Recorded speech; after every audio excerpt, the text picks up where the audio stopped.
Welcome to an echo of the past. My name is Eleanor of Aquitaine. Some call me the most remarkable woman of the Middle Ages. Queen of France, Queen of England, Mother of Kings, and a woman who never settled for being just a shadow behind a man. Today I will tell you my story, a story of power, ambition, love and survival. I was born around 1122 in Aquitaine, in southwestern France.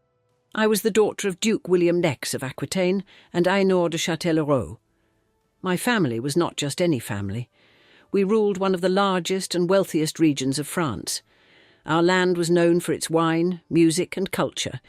I therefore grew up in an environment where not only power but also art and education were valued. My father loved me and wanted me to be prepared for the future.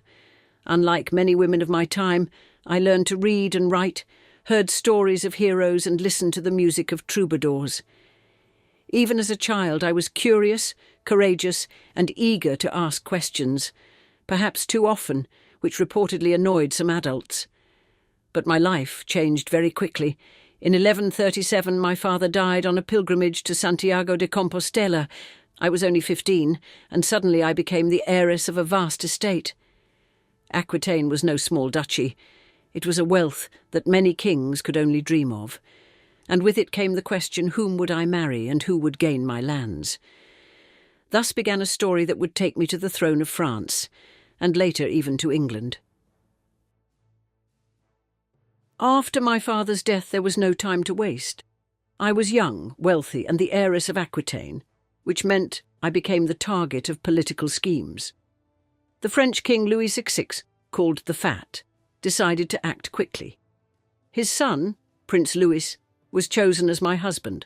I was thus married to Louis, who soon became King of France, Louis VII, and I found myself on the French throne as Queen. Sounds like a fairy tale, doesn't it? But reality was somewhat different. Louis was a pious, modest and quiet man. I, full of life, educated, with a love for music, poetry and adventure. Let's say we were a bit different. He often prayed and sought peace in God, while I wanted to travel, dance and create. Our relationship from the beginning was more duty than love. Yet, I became Queen of France, and that was only the beginning of my journey, which soon took me even farther, to the east, on a crusade. In 1147, Louis and I set out on the Second Crusade. The goal was to liberate the Holy Land and support the Christian states in the East. For me, it was not only a duty, but also an opportunity to see a world I had only heard about from pilgrims and troubadours. The journey, however, was not easy. The marches were exhausting, supplies dwindled, soldiers grumbled, and I, the Queen, dared to advise and interfere in military decisions. Naturally, some men did not like it. How could a woman dare to speak of war? Well, I dared. In the East I saw a different world, wealthy cities, magnificent palaces, a culture unlike our harsh Europe. In Antioch, my uncle Raymond, who ruled the city, welcomed us. We understood each other, perhaps too well. Gossip said our relationship was more than just family. Truth or slander? I'll let you guess. But one thing is certain. Louis was furious, and our relationship was definitively broken. The crusade ended in failure. We returned to France, but our marriage was already dead. We were not partners. We were strangers. In 1152, our marriage was annulled. I was free again, and still Duchess of Aquitaine. And thus began a new chapter of my life, which would unite me with one of the most powerful men in Europe, Henry Plantagenet. After my annulment from Louis, I quickly became a sought-after bride again. After all, Aquitaine was one of the richest and largest territories in Europe. Who would not want to be its lord? Many lords and kings tried to win my hand, but I chose Henry Plantagenet, an energetic and ambitious young man with a great future ahead. He was not a quiet monk like Louis. Henry was passionate, stubborn, and full of life. Perhaps that is why we got along. And also because I knew that with him my power would grow, not diminish. Our wedding took place in 1152, and just 2 years later, Henry became King of England, Henry II, and I, Queen of England. Together we created a vast empire, from Scotland through England to the Pyrenees, with my beloved Aquitaine at its heart. We were a powerful couple. And let's be honest, a bit explosive. Henry had a fiery temper, and I was certainly not one to stay silent in the corner.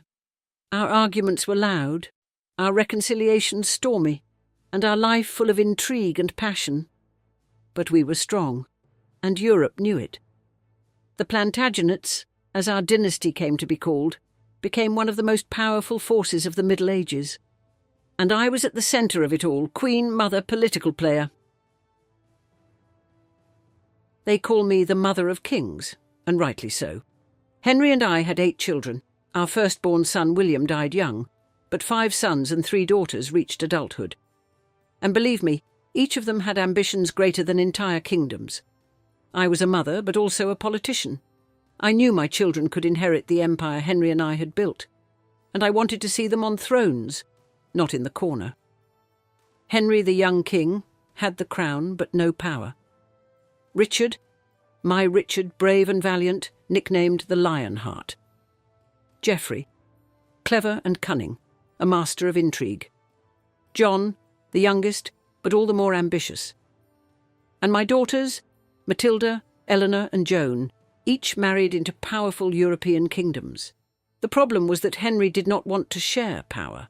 He wanted to rule alone, even when his sons were grown. And so disputes arose, arguments, and eventually open rebellion. My sons, with my quiet blessing, rose against their father. I believed the future belonged to them, and I admit I played my part. It was not just about family disagreements. It was a game of power, of the entire Plantagenet Empire. The result was years of battles, betrayal and reconciliation. I saw my children rebel against their own father, and for supporting the rebellion I ended up imprisoned. Henry imprisoned me, his own wife. I spent 10 years in captivity. But you know what? I ultimately won, because in the end the throne passed to Richard, my son. When Henry II died, the crown finally passed to my son Richard. Richard, the Lionheart, brave, combative, a knight out of legends, but also a man who loved war and crusades more than ruling at home. By then I was already old, but still energetic and influential. And you know what? When Richard set out on the Third Crusade, he left the kingdom in my hands. Yes, I, a woman, ruled England while he fought in Palestine. Richard became famous for his bravery. The Saracens called him Melek Rik, King Richard, and his opponent was none other than the famous Sultan Saladin.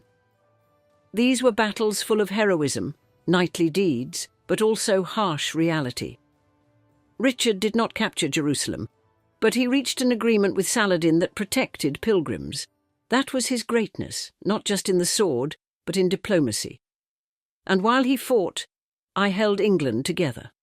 I organised administration, oversaw monasteries, resolved disputes among the nobility, and believe me, it was no easier than fighting with a sword in hand.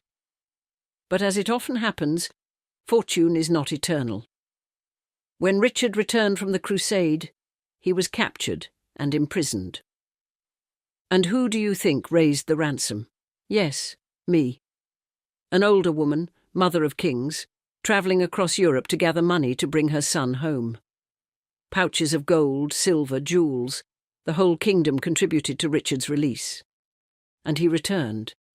But his reign did not last long. Richard died in 1199 during a siege in France. It was a blow to me, my Lionheart, fallen to the arrow of an ordinary archer. Such an end for a king who became a legend. After Richard's death, my youngest son John ascended the throne.